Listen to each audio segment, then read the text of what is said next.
Haïti reçoit en moyenne 1 milliard de dollars d'aide au développement par an depuis il y a plus de 10 ans. Dans ce sens, il est important que le budget national reflète de manière détaillée la contribution de la communauté internationale aux efforts nationaux de développement. Ceci permettrait, d'une part, d'identifier clairement les différentes sources de financement dans le budget national et, d'autre part, avoir une lecture plus compréhensive de l'articulation nécessaire parmi les différentes sources de financement du budget national. Malheureusement, et malgré tous les efforts consentis, les indicateurs de développement, tels que l'indice de développement humain ou l'indice de compétitivité, continuent de régresser. À cela s'ajoute une situation sécuritaire de plus en plus difficile. En effet, la route nationale numéro 2, vers le sud, est bloquée depuis il y a plus d'un an, et la route numéro 9, voie d'accès vers le nord du pays, est trop souvent coupée à cause des conflits armés imposant des grands rivaux. Cela entrave la bonne marche de la mise en œuvre de la réponse humanitaire et de développement, et aussi la sécurité de nos travailleurs. À titre d'exemple, les conséquences de cette insécurité touchent une large partie des opérations de tous les partenaires. Plusieurs cas de vols de camions transportant de la nourriture ou des équipements ont été malheureusement enregistrés. Des droits de passage sont exigés par les gangs pour traverser Martissan. Des campagnes de vaccination n'ont pas pu être effectuées et certains entrepôts risquent de perdre leurs provisions en médicaments en cas de pénurie d'essence répétée. Il est donc priorité de s'assurer un accès humanitaire, voire un accès tout court, et de résoudre cette question de façon durable. Monsieur le Premier ministre, le pays se trouve dans un état de fragilité important, ce qui fait que les chocs successifs ont des conséquences de plus en plus marquées, en particulier sur les populations les plus vulnérables. Ceci se reflète notamment dans les chiffres du dernier plan de réponse humanitaire. On parle de 4,9 millions de personnes qui ont besoin d'assistance humanitaire et presque 4,5 millions de personnes qui sont en situation d'insécurité alimentaire, soit plus de 40% de la population du pays. 60% de la population vit en dessous du seuil de pauvreté et selon l'indice du capital humain, un enfant né aujourd'hui en Haïti ne deviendra que 45% aussi productif que s'il avait bénéficié d'une éducation et d'une santé complète. Cela reflète les véritables problèmes d'efficacité et d'impact du développement en Haïti. Et il nous incombe donc, à nous tous, aussi bien la partie gouvernementale que les partenaires de développement, de voir comment peut-on travailler de manière différente. Il y a des causes structurelles et systémiques qui, pour certains, sont des véritables nœuds gordiens profondément ancrés dans l'histoire et la trajectoire du pays, qui expliquent dans une large mesure cette manque de résultats, cette sensation de nous trouver enfermés dans un cercle vicieux. Monsieur le Premier ministre, en l'absence de ces progrès structurels, les partenaires du développement, nationaux et internationaux, se sont largement tournés vers les solutions à court terme, visant plus à traiter les symptômes que les causes du mal.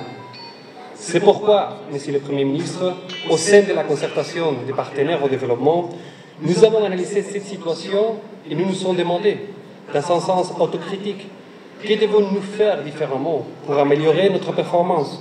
Comment pourrions-nous avoir plus d'impact ensemble? Comment rendre la coopération internationale efficace et tenir les engagements que nous avons pris dans l'accord de partenariat de Busan? Il s'agit, Monsieur le Premier ministre, de s'attaquer ensemble aux nœuds gordiens et à certaines causes structurelles des déficits de développement dans les pays. Nous avons fait un exercice de priorisation et sur la base des documents de planification nationale, nous avons décidé que les actions communes qui pourraient avoir le plus d'impact, en parallèle des actions menées bilatéralement par les partenaires internationaux, sont trois particulièrement. S'attaquer et se concentrer sur la lutte contre la corruption et l'impunité, travailler aussi sur la diversification du modèle économique et finalement travailler sur la promotion d'une planification stratégique. Il s'agit pour nous de mettre en place une véritable concertation de nos actions et de nos interventions à travers notamment les avantages comparatifs de chacun.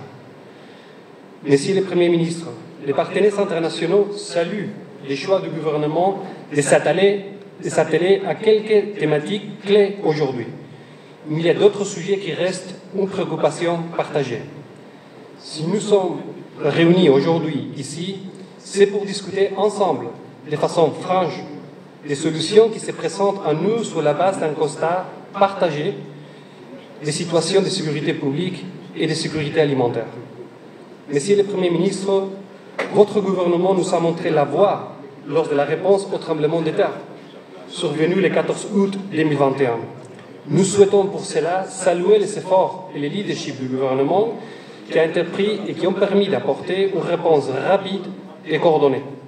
D'abord, lors de la phase d'évaluation, à travers la réalisation du PDNA, puis lors de la phase de planification de la reconstruction, lors de la préparation du plan de relèvement intégré de la péninsule Sud, les PLIPS. Ces schémas devraient être appliqués dans tous les secteurs comme une bonne pratique. En effet, il devient urgent et fondamental d'agir sur la planification du développement, sur le modèle de la réponse du tremblement de terre, à travers une implication et un leadership fort des autorités nationales. Une planification du développement déclinée en politique publique thématique et sectorielle qui permettrait, sur le modèle de la politique nationale de protection et de promotion sociale, d'aligner la coopération aux besoins et aux priorités des autorités nationales. Pour une vraie réussite, il devient nécessaire de maintenir la dynamique des rencontres du comité d'efficacité de l'aide et de redynamiser les tables sectorielles et thématiques. Ces tables permettraient d'être la plateforme de ces échanges afin d'impliquer tous les acteurs du développement, y compris la société civile et le secteur privé. Les CAED et la planification nationale sont les pierres angulaires de nos actions communes. Nous devons aller bien au-delà de la planification. Nous devons, Monsieur le Premier ministre, nous assurer que nous opérons une transition rapide entre la planification et la phase de mise en œuvre. Car sans résultat tangible pour la population et les pays, comme vous l'avez si bien indiqué tout à l'heure, nos actions échoueront. Compte tenu de la détérioration de la situation socio-économique du pays, cette transition doit être rapide, efficace, efficiente et aller bien au-delà Port-au-Prince. Monsieur le Premier ministre, je le répète, nous sommes tous dans le même bateau et vous en êtes les capitaines. Car men en pile, chai pas loup.